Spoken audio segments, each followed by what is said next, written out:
नमस्कार, मैं doctor Chatterjee.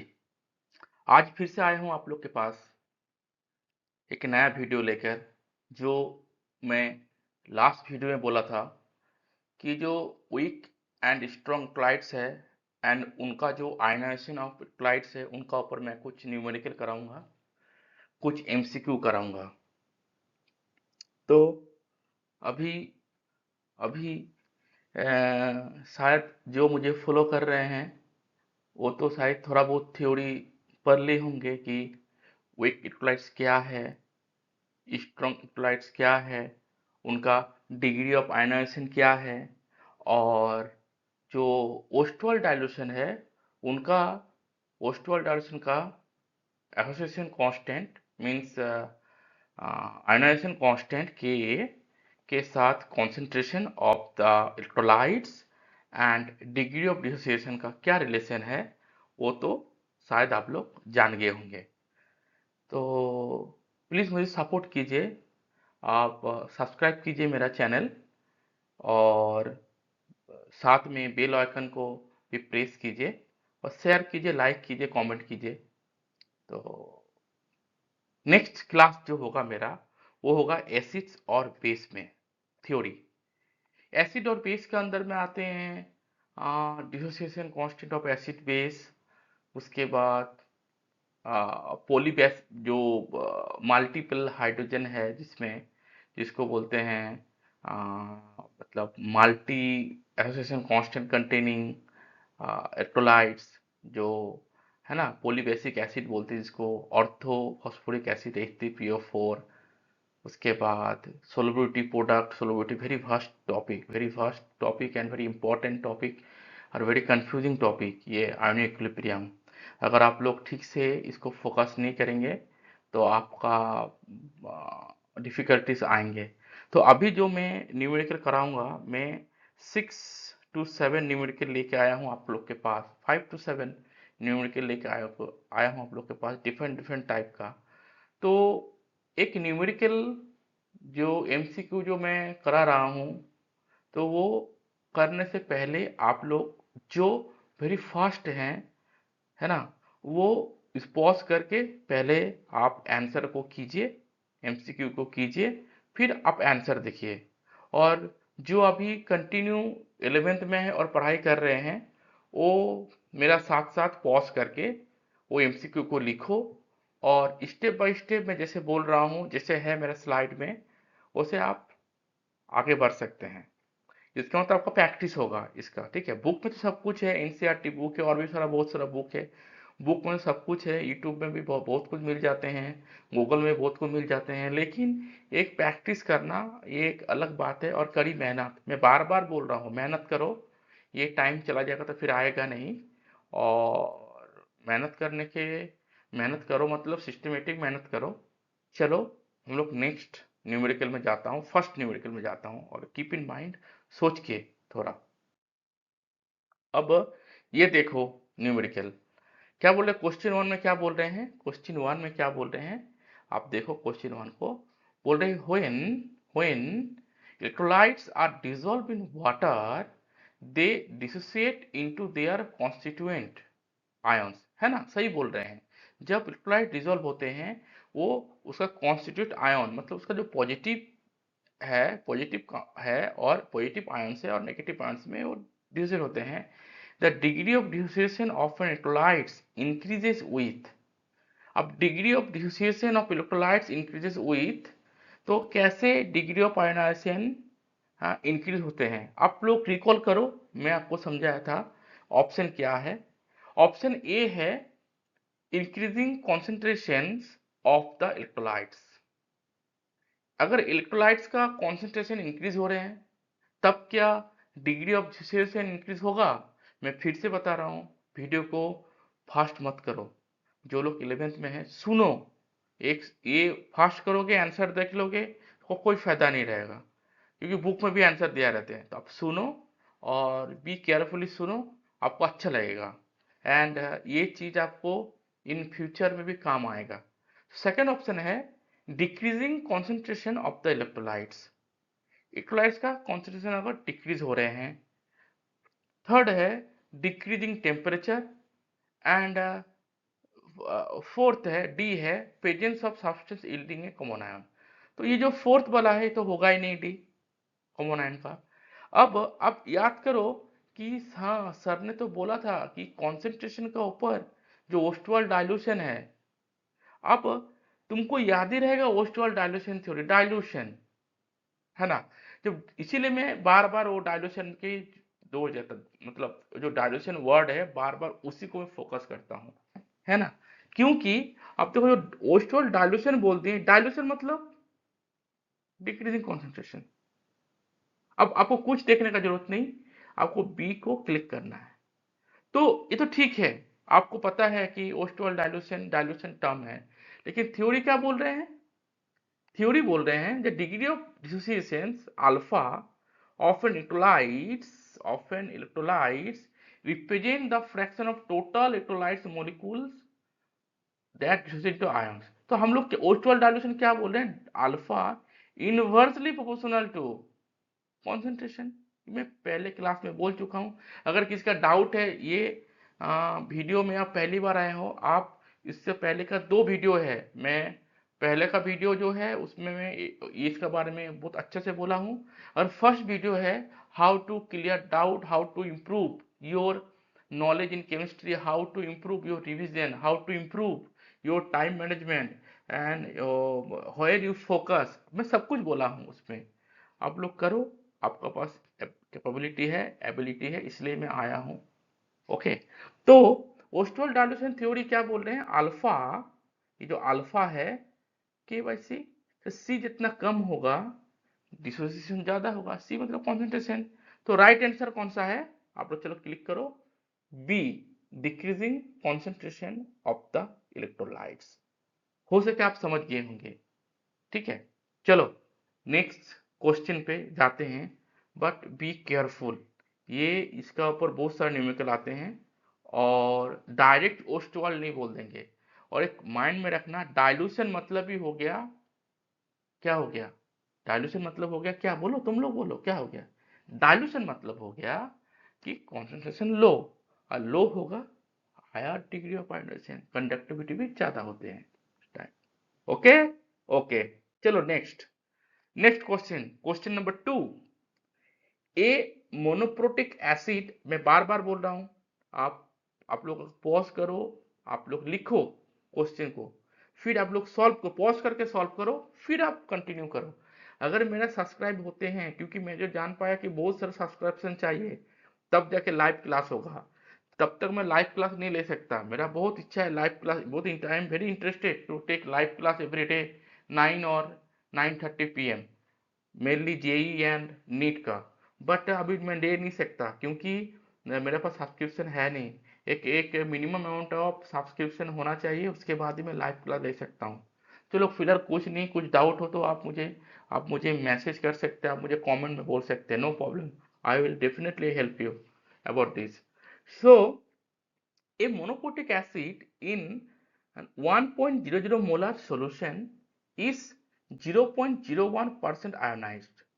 The dissociation constant of the acid is, आप कोई भी एक जब न्यूमेरिकल कर रहे हो, मैं ठीक है समझो, जब आप न्यूमेरिकल कर रहे हो तो आप देखो मिसिंग पार्ट क्या है। फर्स्ट क्वेश्चन क्या क्या है वो नहीं देखो, क्या मांग रहे हैं वो देखो। क्योंकि ये चलो ये तो अभी आप वीक कैन, आप आयोनिक इक्विलिब्रियम में कर रहे हैं तो आपको पता है कि ये आयोनिक इक्विलिब्रियम का टॉपिक है तो ये है। लेकिन जब आप पूरा केमिस्ट्री 11th का अगर एग्जाम दे रहे हैं, या आप जॉइंट का न्यूमेरिकल सॉल्व कर रहे हैं, वो बैठ के एग्जाम हॉल में बैठ के, तो आपको कंफ्यूज हो जाएंगे। तो ऐसा ऐसा टर्म यूज न करो, कहीं अगर डिग्री ऑफ आयोनाइज है, आयोनाइज मतलब आयंस, समझ लो, मतलब वो आ गया डेफिनेटली आयनिक इक्विलिब्रियम में। अगर डिसोसिएशन कांस्टेंट बोल दिए तो डिसोसिएट हो रहा है, मतलब ये टर्म आप जितना बार करोगे उतना याद रहेगा। डिसोसिएशन कहाँ रहते हैं, ये भी एक बुक करो, ये भी एक कॉपी करो, है ना, इसको मुझे शॉर्ट नोट मैं कराऊंगा। तो बट धीरे धीरे, रोज तो ये पॉसिबल नहीं है, ये मुझे पहले थ्योरी खत्म करना है, उसका MCQ कराना है, तो टाइम जाएगा। तो ठीक है, कोई प्रॉब्लम नहीं, चलो आगे बढ़ते हैं। तो पहले क्या देखना है, डिसोसिएशन कांस्टेंट चाहिए। तो पहले आप लिख दिए डिसोसिएशन कांस्टेंट मतलब के ए चाहिए, इसे लिख दिए अपना कॉपी में, के ए चाहिए। क्या क्या दिया हुआ है याद रखना, खाली एक मिसिंग पार्ट रहते हैं, दो मिसिंग पार्ट नहीं रहेंगे, एक रहते हैं। उसके बाद देखना क्या क्या दिया हुआ है, हो गया सॉल्व आपका, 80% सॉल्व हो गया। फिर तो आपका डिपेंड करता है आपका कितना आप याद किए हैं। अब ये तो गलत बात हुआ ना कि आपको समझ में आ रहा है कि ये क्वेश्चन कहाँ से है, आपका फॉर्मूला याद ही नहीं। तो this called revision, depends on you. ठीक है, अगर आपको समझ में आते हैं तो आपको वो फॉर्मूला भी आना चाहिए।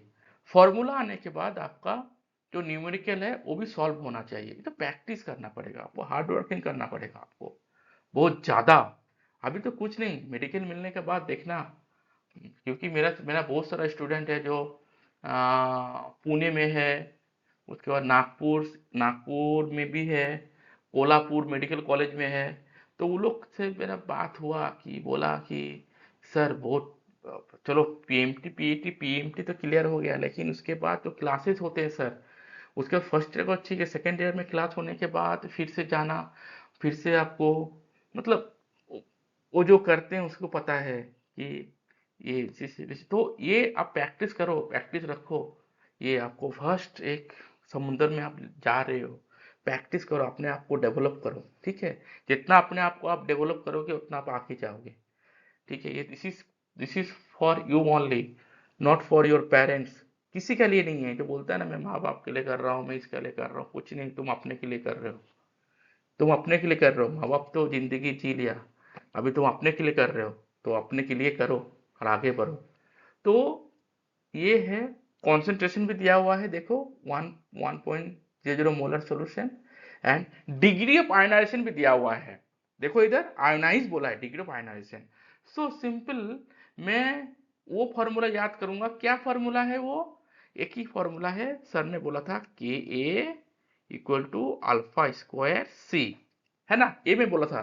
तो चलो नेक्स्ट स्लाइड देखो क्या होते हैं, ऑप्शन दे दिया ये, 10⁻⁻8, 10⁻⁴, 10⁻⁶, 10⁻⁵। अब इसको सॉल्व कैसे सॉल्व करोगे इसमें जाता हूं हम लोग। ठीक है, अब देखो नेक्स्ट क्या है कि step by step explanation given, क्या दिया हुआ है, कॉन्सेंट्रेशन दिया हुआ है। क्या दिया हुआ है कॉन्सेंट्रेशन, ना कॉन्सेंट्रेशन दिया हुआ है 1 मोलर। ठीक है, और डिग्री ऑफ आयोनाइजेशन अल्फा दिया हुआ है 0.01%, मतलब ही हो गया 0.01 डिवाइडेड बाय 100। तो ये कंफ्यूज नहीं है ना तुम्हारे पास कि सर ये जो परसेंटेज है वो 0.01 बाय 100 कैसे होगा, सिंपल है, 0.01 100 के लिए 0.01 एक के लिए कितना है, तो 0.01 डिवाइडेड बाय 100, ये याद रखो, है ना। जब इसका मतलब आयोनिक इक्विलिब्रियम में जब भी डिग्री ऑफ आयोनाइजेशन देंगे और उसमें अगर कोई भी परसेंटेज दे दिया अल्फा का, तो उसको जब हम लोग परसेंटेज को निकालेंगे डिवाइडेड 100 करेंगे। ओके, ये कर दे, ये आ गया हमारा हमारा पास क्या आ गया, ये आ गया देखो, डिग्री ऑफ आयोनाइजेशन अल्फा आ गया 1 × 10⁻⁴, सी भी आ गया। अभी फॉर्मूला क्या है, फॉर्मूला को लिखते हैं, हम लोग को पता है डिसोसिएशन कांस्टेंट के equal to C alpha square.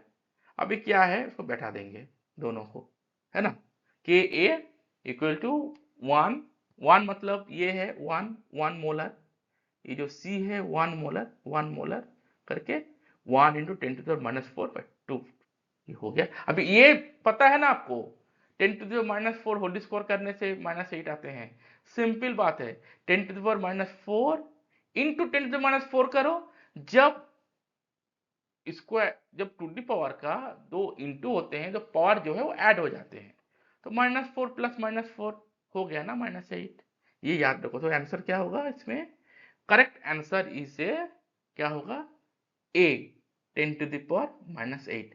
ध्यान में रखो, सिमिलर टाइप ऑफ क्वेश्चन में नेक्स्ट मैं दे रहा हूं, और उसको मैं सोचने के लिए बोलूंगा आपको, सोचो आप लोग। ठीक है, यही फॉर्मूला के ऊपर है, आप लोग सोचो, जितना सोचोगे उतना आगे जाओगे। ओके, फिर से बोल रहा हूँ, मैं बार बार बोल रहा हूँ, आप लोग मेहनत करो। ठीक है, रील देखो, सब कुछ करो, लेकिन मेहनत करो, एम एम से कभी हटो मत। और भी एक बात सुन लो, लाइफ में तुम अगर कोशिश करोगे ना, चलो कोशिश किए जैसे भी करके, वो पीएमटी पीईटी का कुछ हुआ नहीं, मतलब नीट नहीं आया, जी नहीं आया, मतलब आप लोग ये मत कर लेना कि मुझसे कुछ हुआ नहीं, और हो सकता है आपके लिए कुछ और वेट कर रहा हो, कोई और करियर वेट कर रहा हो, बट ट्राई तो करो पहले। ट्राई नहीं करके ही तुम अगर हार मान जाओगे तो कैसे हो सकता है? अपना बेस्ट दो। नेक्स्ट क्वेश्चन में आ जाओ। क्या बोल रहे हैं क्वेश्चन नंबर 3, ठीक से देखो। The degree of dissociation of a 0.1 molar HCN solution is 0.1%, its ionization constant would be. मैं बोला नहीं यहाँ पर मैं कुछ दिया नहीं ऑप्शन, ठीक है। आप लोग देखो, सेम क्वेश्चन है, डिग्री ऑफ आयनाइजेशन कितना है, the degree of dissociation of 0.1 molar. तो ये देखो कॉन्सेंट्रेशन दे दिया है 0.1 मोलर, आप लिखो कॉपी में, कॉन्सेंट्रेशन दे दिया है 0.1 मोलर, ठीक है। करो, अब मूवी का जैसा मत देखो। प्रॉब्लम पता है क्या होता है कि आप लोग देख लेते हो, अरे सब बहुत दिख रहा है, अच्छा दिख रहा है, देख लेता हूँ, नहीं करो, प्रैक्टिस करो।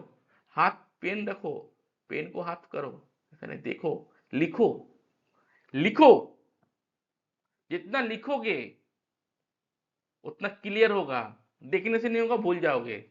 हाँ, नहीं होगा, भूल जाओगे। बहुत प्रैक्टिस है मेरा लाइफ में, लाइफ में बहुत एक्सपीरियंस है, ठीक है, बहुत एक्सपीरियंस है लाइफ में। तो प्रैक्टिस करो, लिखो, मेरा बात सुनो। आप लोग लिखो, जितना कुछ भी, बायो बोलो, मैथ बोलो, फिजिक्स बोलो, लिखने से ही क्लियर होते हैं। अगर आप नहीं लिखोगे तो क्लियर नहीं होगा। कहीं भी कुछ भी लिखो, ऑर्गेनिक रिएक्शन भी, ऑर्गेनिक रिएक्शन जब आते होंगे तो कहीं भी कोई जगह में टक टक टक टक टक, प्लस माइनस ये सब मैकेनिज्म ये है, ये है, ये है, ये। लिखो, जितना लिखोगे उतना प्रैक्टिस होगा। तो देखो, ये सिंपल है, सिमिलर है। इनका डिग्री ऑफ आयोनाइजेशन कितना है, 0.01%। सिमिलरली 1/0.01/100 हो जाएगा। देखो नेक्स्ट क्या है, स्टेप बाय स्टेप एक्सप्लेनेशन क्या दे रहा हूँ, गिवन क्या है, ये गिवन दे रहा है concentration C equal to 0.1 molar. Okay, molar याद रखो, नॉर्मलिटी अगर आ जाएगा तो कुछ सोचना पड़ेगा तुम्हें, क्योंकि ये जो रूल है, ये जो लॉ है, ओस्वाल्ड डाइल्यूशन लॉ, इसमें कॉन्सेंट्रेशन क्या है, मोल पर लीटर। याद रखो, जेई वाले नहीं, नीट वाले, याद रखो ये। अगर नॉर्मलिटी दे दिया तो डायरेक्ट आप नॉर्मलिटी बैठा नहीं पाओगे, हाँ बैठा पाओगे अगर वो फॉर्मूले में आता है तो। अभी मोलर है तो आंख बंद करके चलो, आंख मोलर है, कॉन्सेंट्रेशन मोलर मतलब मोल पर लीटर बैठा दिए। चलो, कॉन्सेंट्रेशन क्या है, सी 0.01 मोलर। डिग्री ऑफ डिसोसिएशन क्या है, अल्फा 0.01%, मतलब वही जो मैं समझाया आपको, 1/100 कर दो तो 1 × 10⁻⁴। अभी फॉर्मूला में बैठा दो आप, क्या फॉर्मूला क्या है ना, फॉर्मूला है आपका वही के सी अल्फा स्क्वायर, बैठा दो। के क्या हुआ, 0.1 इंटू 10⁻1 × 10⁻⁴ 2, ये 9 हो गया, -2 इधर का 10 आ गया, ये पता चल गया ना, ये 9 कैसे आया, 0.1 है, ये 0.1 है, तो 0.1 का मतलब भी हुआ ना 10⁻⁻1। अब मैंने क्या बोला था, जब भी कुछ ये पावर में इंटू होते हैं तो ऊपर का जो पावर है प्लस हो जाते हैं, तो -1 इधर का आएगा, इसका -1, इसका -8 -9, वेरी सिंपल। नेक्स्ट, नेक्स्ट, इसमें नेक्स्ट न्यूमेरिकल में आ जाओ। तो ये याद करना ये कि अगर अल्फा, ये तीनों में से आ सकते हैं क्वेश्चन, क्या, concentration, degree of dissociation and association या डिसोसिएशन या आयोनाइजेशन कांस्टेंट के, और ये तीनों में से एक आपको मिसिंग पार्ट रहेगा। अगर डिसोसिएशन एक मिसिंग पार्ट रहेगा और एक को आपको करना है। नेक्स्ट क्वेश्चन में आ जाओ, क्या बोल रहा है, देखो मैं वही बोल रहा ना कि मोलारिटी है तो चलो ठीक है, मोलारिटी है तो कॉन्सेंट्रेशन मोल पर लीटर चलेगा, लेकिन जब नॉर्मलिटी है तो सोचना पड़ता है, ठीक है तो सेम, बट सोच सोच के करना पड़ता है।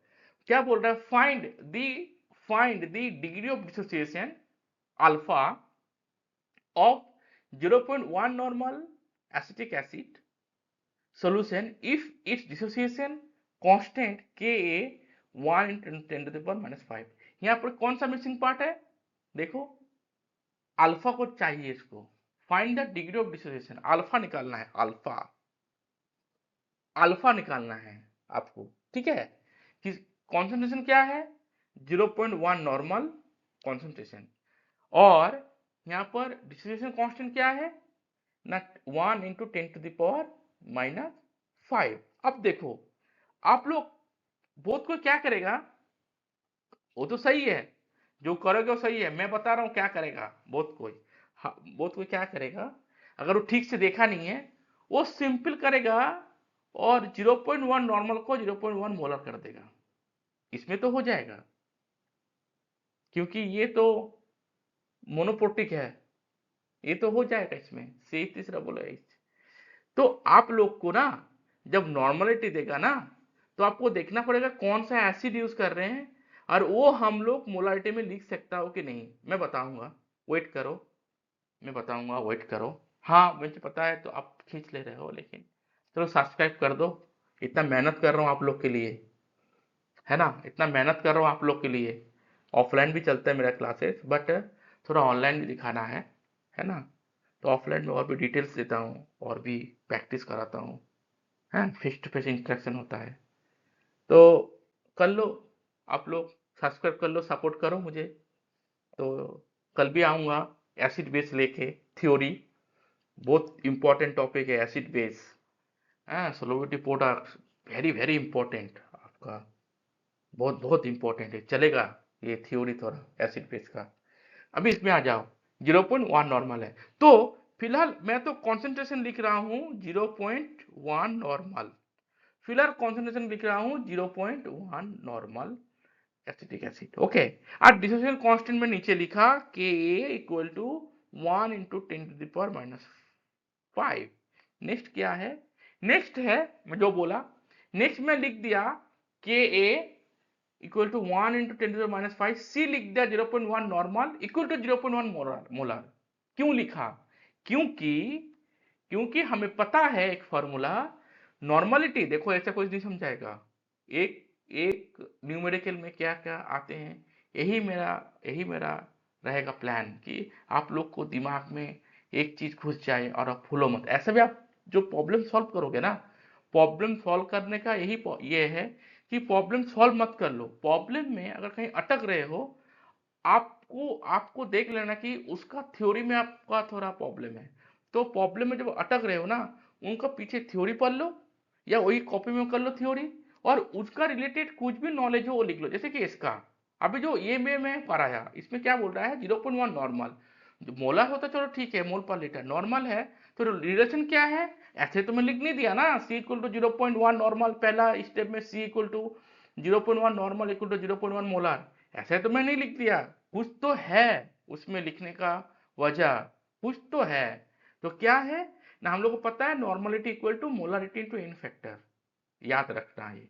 Suppose when the n factor is the number of H plus for acid and OH for base for furnace per molecule, समझ रहे हो ना, मतलब क्या बोलता है कि n है जो डिसोसिएट होते हैं हाइड्रोजन का नंबर अगर एसिड के लिए, या और कितना OH डिसोसिएट हो रहे हैं उसका नंबर n फैक्टर, इसमें तो आपका हो गया 0.1 नॉर्मल इक्वल 0.1 मोलर, क्योंकि 0.1 नॉर्मल एसिडिक एसिड है, 0.1 नॉर्मल एसिडिक एसिड है, एक हाइड्रोजन है, इन फैक्टर 1 है, दोनों सेम होगा, लेकिन मान के चलो ऐसा एक एसिड दे दिया आपको जॉइंट में, जेई में घुमा के क्वेश्चन, वहां पर क्या बोला 0.1 नॉर्मल तो बोला, लेकिन आपका जो एसिड है वो 2 जाएगा, मान के चलो वो लोग बोल दिया कि डिसोसिएट हो रहा है 2 प्रोटॉन जा रहा है, बोल दिया वो लोग क्वेश्चन में, एन फैक्टर क्या होगा उस टाइम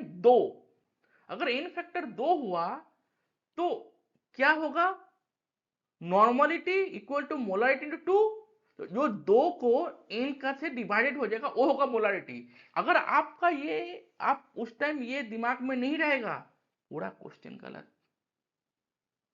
आप देख रहे हैं कैसे क्वेश्चन आ सकता है, आप देख रहे हैं पूरा क्वेश्चन गलत, कीप इन माइंड, जब नॉर्मलिटी देगा आप सोच लो कौन सा एसिड है, आप सोच लो कौन सा एसिड है ना, अब रिलेशन क्या है, normality equal to molarity into N factor, बस ये सब छोटा छोटा चीज ना, आप जो मैं न्यूमेरिकल करा रहा हूं ना, आप कहीं से भी कर रहे हो, आप पास बुक है तो ये जब देख रहे हो ना, लिख लो। और कोई डाउट हो कोई भी सब्जेक्ट का, कोई भी, ओनली केमिस्ट्री का, आप मुझे कोई भी किसी में भी, जैसे कि मान के लीजिए कोई 10+2 का बच्चा ये देख रहे हैं, ये डाउट नहीं है, इसका क्लियर है, लेकिन आप मुझे कमेंट में पूछ सकते हैं। मैं कमेंट में आपको एक दिन टाइम निकाल के कमेंट में आपको मैं जवाब दे दूंगा, ऐसा ऐसा हो रहा है, ऐसा ऐसा नहीं, आपको पूरा नोट दे दूंगा कमेंट में, ठीक है। ये कोई प्रॉब्लम नहीं है, मैं आपके लिए पढ़ूंगा, कोई प्रॉब्लम नहीं। तो इसमें तो चलो ठीक है, इन फैक्टर इक्वल टू 1, फिर क्या होगा इसमें, आप देखो फॉर्मूला लेके आओ, कोई formula, K a equal C alpha square, K equal to C alpha square, और अल्फा स्क्वायर क्या है, क्या बोला है, degree of dissociation, alpha square equal to K a by सी, के क्या है -10⁻⁵ ये क्या है, सी क्या है 0.1, 0.1 को ऊपर चला गया, क्या होगा 10⁻⁻1, तो नहीं ऊपर चला गया 0.1, तो 1 हो गया, इसमें 10 हो गया ना, 10 हो गया, सॉरी 10 हो गया, तो 10⁻⁴। अब अल्फा करना है, स्क्वायर था, रूट ओवर हो गया, 2 का -4 का रूट ओवर 2 हो गया, यही आंसर है। इसमें देखो कितना कुछ जानने का आया एक क्वेश्चन में, जो हमने तीन पिछले का जो 3 क्वेश्चन कराया उसका अलग था, ये क्वेश्चन अलग है, इसमें एन फैक्टर का सिखाया, normality and molarity.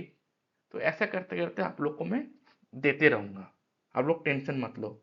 Next class, कल क्लास आप अटेंड करो, एसिड बेस है, और बेल आइकन को आप लोग प्रेस करो तो आपको मिलेगा, आएगा तो, और ज़्यादा से ज़्यादा सब्सक्राइब करो, शेयर करो, आप लोग को दोस्त को बोलो, है ना, तो मुझे भी अच्छा लगे कि हाँ, एनर्जी मिलेगा कि व्यू इतना हो रहे हैं, है ना, और भी अंदर जाना है टॉपिक का, इतना व्यू हो रहे हैं, इतना शेयर हो रहे हैं, इतना आपका लाइक आ रहा है, तो आप लोग तो व्यू करते हो, लाइक नहीं करते हो, लाइक तो क्या करो, व्यू अगर कर रहे हो तो क्या प्रॉब्लम है, कमेंट क्या करो, यस सर, गुड सर, और भी डिटेल बोलो सर, अच्छा लगेगा, एनर्जी मिलेगा मुझे भी, ठीक है। चलो नेक्स्ट, क्वेश्चन नंबर 5।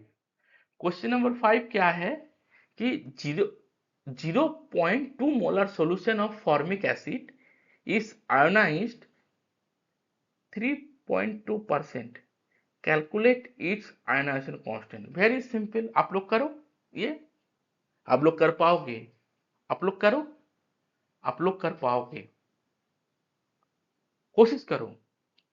इसमें और एक मैं सिखाऊंगा एक चीज, जैसे कि पीछे में सिखाया ना कि नॉर्मलिटी और मोलारिटी, इसमें और एक सिखाऊंगा मैं, एक ट्रिक, इसलिए मैं दिया हूं, मतलब मैं 4 5 6 7 क्वेश्चन देता हूं, एक ट्रिक सिखा देता हूं, वो भी पढ़ता हूं ट्रिक, फिर आता है आप लोग का, अच्छा लगेगा, है ना, करो, सिंपल बात है, क्या है, कॉन्सेंट्रेशन 0.2 मोलर, इसमें कोई नॉर्मलिटी का प्रॉब्लम नहीं है, आग बंद करके आगे आगे चलो।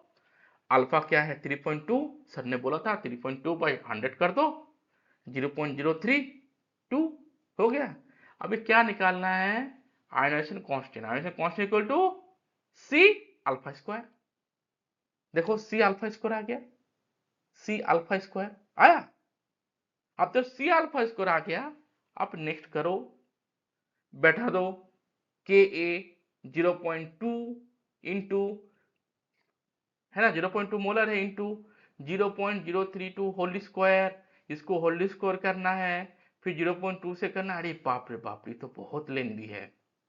आपको शॉर्टकट न्यूमेरिकल सीखो, क्या सीखो, शॉर्टकट न्यूमेरिकल, हाँ, कैलकुलेटर तो अलाउ नहीं है, अब तो शॉर्टकट न्यूमेरिकल सीखना पड़ेगा। अब 0.032 होल स्क्वायर करोगे, टाइम तो जाएगा, तो थोड़ा सा शॉर्टकट कर सकते हैं, ज्यादा नहीं, ज्यादा शॉर्टकट नहीं, थोड़ा सा शॉर्टकट कर सकते हैं। क्या कर सकते हैं आप करो using the power of 10, quick mental trick. आप जो ना 0.032 है, अगर ऐसा कुछ होगा 0.0002, 0.0045, 0.0021, पता है कंफ्यूज क्या होता है, 0 पॉइंट जब आता है ना, तब एक जो, चलो जो तो सबका लिए ये नहीं है,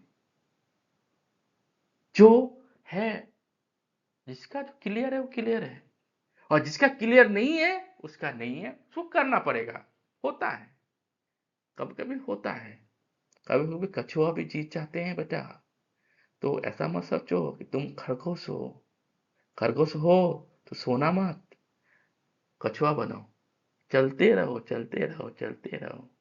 सैचुरेटेड पॉइंट नहीं आना चाहिए लाइफ में, मेहनत कंटिन्यू होना चाहिए, तब जाके आगे जाके दर्शन मिलेगा। चलो देखो, तो क्या है कि अभी क्या करना है, जो पॉइंट को उठा देना है। 32 इंटू 10⁻³ कर दिए। अब 32 का डबल कर दिए स्क्वायर, और 10⁻³ का स्क्वायर कर दिए। देखो नेक्स्ट 32 का स्क्वायर कर दिए 10⁻²। आसान हुआ कि नहीं? अभी कंफ्यूज 0.032 का करने से, अब पॉइंट कहाँ है क्या नहीं, 32 क्या होता है क्या नहीं। सिंपल 32 का डबल कर दो, 2 2 4 2 3 6। इधर इधर से क्या होगा, क्या 2 2 4 2 3 6, 3 2 6 3 3 9 हो गया। और 10⁻⁴, 10⁻⁵ यहाँ पर 6 सॉरी 6 है, और उनको 0.2 से इंटू करना है। तो पहले इसी को इंटू कर दो 0.2 से, या इसको पॉइंट हटा दो। नेक्स्ट है ना। अब देखो 1026 है, 10⁻⁶, जो पॉइंट कर दो। मैं खाली क्या समझाया इसमें, क्या ट्रिक है इसमें, ट्रिक यही है कि अगर आपको अल्फा निकालना है तो अल्फा का स्क्वायर है ना, के निकालना है, अल्फा बोल दिया है तो अल्फा का स्क्वायर।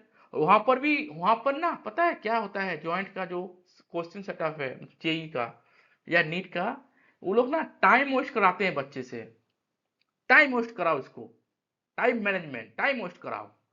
अब अगर ये चीज नहीं रहेगा तो आप जान गए ना, कोई भी 0.234 दे और 10 और ऊपर में स्क्वायर दे, आप नॉर्मल दोनों को डिवाइड कर देना, 241 या 241 इंटू 10⁻⁻3, उसका होल स्क्वायर कर दिए तो दो दो होल स्क्वायर हो गया। -3 का इधर हो गया 6, और 32 का इजी बन जाएगा। फिर बैठा दो यहाँ पर, 0.2 से इंटू कर दो, तो टाइम कम होता है, कम जाता है। क्योंकि हम लोग ना, पता है हम लोग का क्या होता है मेनली, हम लोग ना पॉइंट देख देख के ना हैबिचुअल नहीं हूँ। हम लोग नॉर्मल नॉर्मल एक न्यूमेरिकल करके हैबिचुअल हो, तो पॉइंट आने के बाद ना वो पॉइंट का गलतियां भी होते हैं। अगर पॉइंट आपको ठीक ठाक नहीं बैठा ना, तो 10⁻⁻⁴ के जगह लास्ट में -2 आ गया, उसी में एक रहेगा ऑप्शन। तो बी केयरफुल, पहले ही पॉइंट हटा दो, उठा दो, और बगल में लिख दो 10⁻⁵ या -4, कोई गलती होगा ही नहीं आपका पॉइंट का। कीप इन माइंड, ये सब ट्रिक है, ये समझना पड़ेगा, है ना। तो पॉइंट में गलती होगा ही नहीं, पॉइंट का पॉइंट उठा दो, फिर डबल कर दो। हमको सर ने बोला था कि डबल करने से क्या होता है कि अगर 10 कुछ है तो दो, अगर डबल हो गया तो प्लस हो जाएगा ऊपर का दोनों, 3 3 6 हो गया। 32 का देखो, इसमें ए का देखो 1024 10⁻⁶, कोई गलत होगा ही नहीं इसमें। अब ये जो 1024 है इसके साथ 0.2 का इंटू कर दो, सिंपल, 0.1 इंटू करके फिर देखो क्या है ऑप्शन में, हो जाएगा। इसमें गलती होने के चांसेस ठीक तो होगा लास्ट में, अच्छा जो 10⁻⁴ है 5 में सिर्फ गलती होते हैं, ये गलती नहीं होगा। नेक्स्ट देखो, ये भी एक डिफरेंट टाइप का क्वेश्चन है। क्या क्वेश्चन है डिफरेंट टाइप का, कि बोला है the value of dissociation constant Ka of some acids at 25 degree Celsius are given below. Dissociation constant ही दे दी आपको, और बोला कौन सा स्ट्रॉन्गेस्ट एसिड है इन वाटर। तो आपको पता है strongest acid in water, strongest मतलब क्या है कि डिसोसिएशन कांस्टेंट क्या होगा, क्या होगा, बोलो बोलो बोलो, कांस्टेंट हाई होगा, हाईली डिसोसिएट, हाईली आयोनाइज्ड, तो डिसोसिएशन कांस्टेंट हाई होगा ना। तो डिसोसिएशन कांस्टेंट देखकर हम लोग ये बोल सकता हूं कि कौन सा स्ट्रांग है, कौन सा वीक है। आप आ जाओ पॉइंट में, क्या क्या ऑप्शन है, ये ऑप्शन है 1.4 इंटू 10⁻²। अब इसमें जब 10 आ गया ना, तो लेफ्ट वाला देखने की कोई जरूरत नहीं, 1.4 है ना, 1.6 है ना, 4.4 है ना, 4.3 है। ये जो 10 आ गया ना, उसी को आप देखो, जितना माइनस में 10 माइनस जितना ज्यादा होते हैं उतना कम होते हैं। ज्यादा होते हैं उतना कम होते हैं, और माइनस में जितना कम होते हैं वो ज्यादा होते हैं। ठीक है, तो एक्सप्रेशन में देखो, एक्सप्रेशन में क्या है, और तुम्हें बोल दिया, फिर वो देख लो। The acid dissociation constant measure the extent of ionisation of an acid in water. ठीक है ना, सही बोल रहे हैं कि एसिड का जो डिसोसिएशन कांस्टेंट है वो मेजर करते हैं कि कितना एक्सटेंट ऑफ आयनाइजेशन है, कितना परसेंट आयनाइज हुए हैं, मतलब उसका उसका कैपेसिटी, उसका इंटेंसिटी ऑफ आयनाइजेशन, वो मेजर करते हैं। Larger K value means the acid ionize more completely producing more H plus ions, hence it is a stronger। सही बात है, एसिड है, मोर आयनाइज हो गया, मोर हाइड्रोजन दे दिया, strong acid. Conversely a smaller K value means weaker ionization and hence a weaker acid. बस यही है। और इसमें देखो मैं आपको बोला था कि 10 टू द पावर -2 है, माइनस में अगर कम है वो सबसे बड़ा है, और उसमें जब प्लस होते तो उल्टा हो जाते हैं, तभी तो माइनस में ही है ना। तो आंसर क्या है, आंसर इज ए 1.4 इंटू 10⁻²। याद रखो। तो देखो टोटल 6 क्वेश्चन कराया, 6 में एक में आपको बोला कि नॉर्मलिटी मोलारिटी में क्या रिलेशन है, एक में आपका न्यूमेरिकल का कराया कि कैसे आप पॉइंट हटा दोगे उठा दोगे पहले करने से पहले, तो आपका जो प्रॉब्लम है वो थोड़ा इजी हो जाएगा कैलकुलेशन का। तीसरा बोले कि मैं आयनाइजेशन कांस्टेंट या डिसोसिएशन कांस्टेंट देखकर मैं स्ट्रॉन्ग एसिड बोल सकता हूँ। तीसरा में फोर्थ में क्या बोला आपको कि कॉन्सेंट्रेशन का ऊपर आयनाइजेशन का क्या रिलेशन है, और भी बहुत कुछ बोला, ओस्टवाल्ड डाइल्यूशन लॉ बोला, उनका जो फॉर्मूला है बोला। और जो कोई व्यूअर अभी आ